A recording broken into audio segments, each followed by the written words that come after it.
What's up, everybody? This is Casey Washak with the Rolling for Revenue podcast, your jiu-jitsu business podcast. So, guys, if you're looking to level up your school, create a greater impact in your area, and create the lifestyle you want to live through jiu-jitsu, then this is the podcast for you. Guys, this is episode 7 of our 7-part series. So if you made it through this far, you made it through the main thing, tracking your numbers, plug the leak, build the systems, charge what you're worth, and installing culture on purpose. First of all, I want to say thank you. Second of all, you're already in the top 5% of school owners just for putting in the work, guys. So today's habit is different from the other 6 because this one isn't about a tactic. It's about who you are.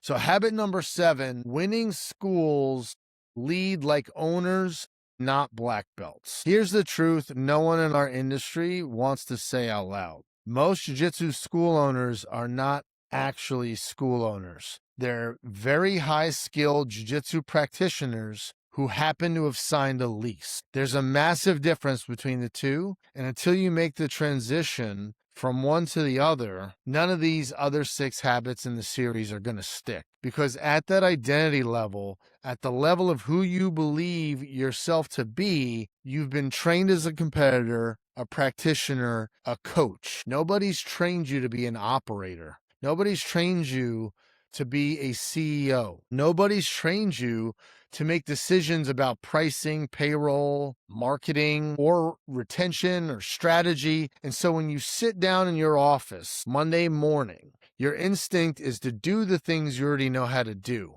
Drill the technique, plan the curriculum, roll with the upper belts. And none of that is wrong, but none of that is the work that grows the school. So let me say this loud and clear. You are not just a black belt who happens to own a school. You're a business operator who happens to be a black belt. That sentence might make some people uncomfortable, and it should, because the moment you accept that identity, everything else has to change. The way you spend your time has to change. The way you measure success has to change.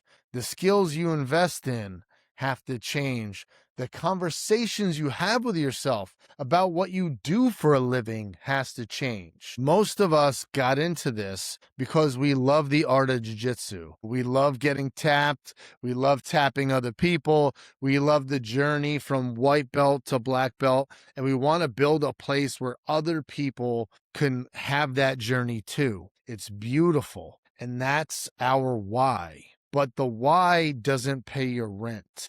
The how does. And the how is operating a business with discipline and intention and skill the same way you train and drill techniques. It's the same discipline, but a different focus. The focus isn't the mats now. So here's the good news.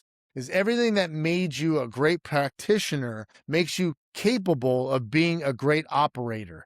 You just have to apply it, but to a different focus. You've drilled the same technique thousands of times to make it instinctive. Apply that to your trial conversion. So do you have a script? Have you role-played the script? You study guard retention frame by frame, failure by failure, until you could identify the moment your hip stopped moving. Apply that to your member journey. Identify the moments your students start disengaging. You learn to position before submission. Apply that to your business. Set up the systems, build the culture, get the foundation right before you go for the big growth move and start marketing. You learn that ego is the enemy. Apply that to your marketing, to your pricing conversation, to your willingness to admit that what you've been doing isn't working. You already have the discipline and you have the work ethic.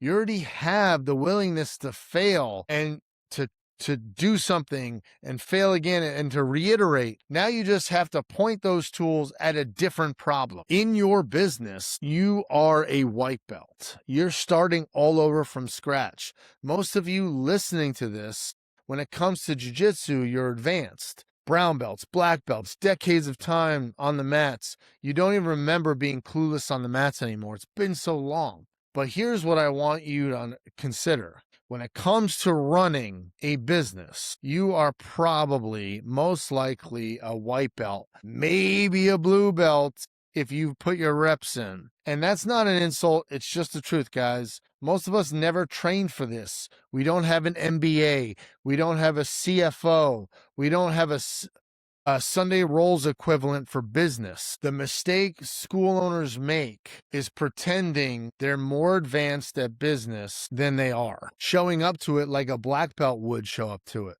Refusing to ask questions, refusing to study, refusing to drill the fundamentals because they think they're past that. Be a white belt about your business. Get coached. Read the books. Study the operators who came before you. Take feedback, drill the basics, sales, marketing, retention, leadership, finance. Having the same humility that made you good on the mats are going to make you great in the business.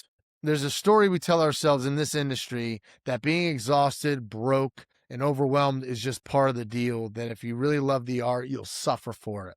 And that school owners who are charging premium rates and taking weekends off and not coaching every single class are somehow less authentic than the burnt out black belt who's there 14 hours a day. And that's not true. It's a lie that protects us from doing the harder work, which makes us become better operators. The ones I know who are running great schools are not less in love with the art. They're more in love with it because they have the time, the energy, and the resources to keep loving it.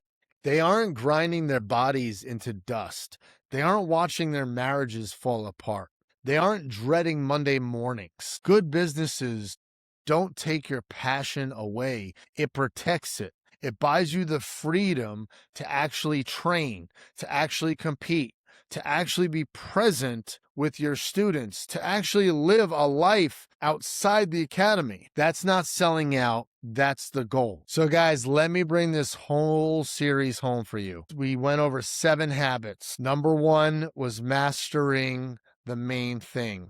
Know your 80-20 and protect it. Number 2, track what actually matters. 5 numbers, go over them every Sunday for about 30 minutes to an hour. Number 3, plug the leak before you pour more in. Retention beats new members every time. Number 4, build systems that survive you. Document, delegate, and then you're able to lead without panic. Number 5, charge what you're worth. Drop what I call the guilt tax and price for sustainability. 6, install your culture on purpose. What you tolerate is what you teach. And number 7, lead like an owner, not a black belt. Identity shift first, then all these tactics second.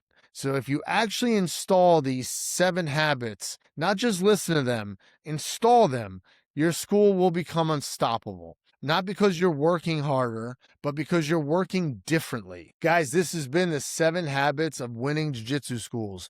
Whether you started with episode 1 or you skipped around, I appreciate every minute you've given me, and this is the work I care about, guys. So school owners getting healthy, schools staying open, you guys creating change in your communities, black belts being able to feed their families and protect the art at the same time. Guys, if this series hits you, here's what I'd ask. Pick up the habit that hit the hardest and go install that this week. Not all 7 at once. 1. Get 1 win, then come back and pick up another. If you want to go deeper, my book, Rolling for Revenue, is the playbook for all 7 of these habits and more.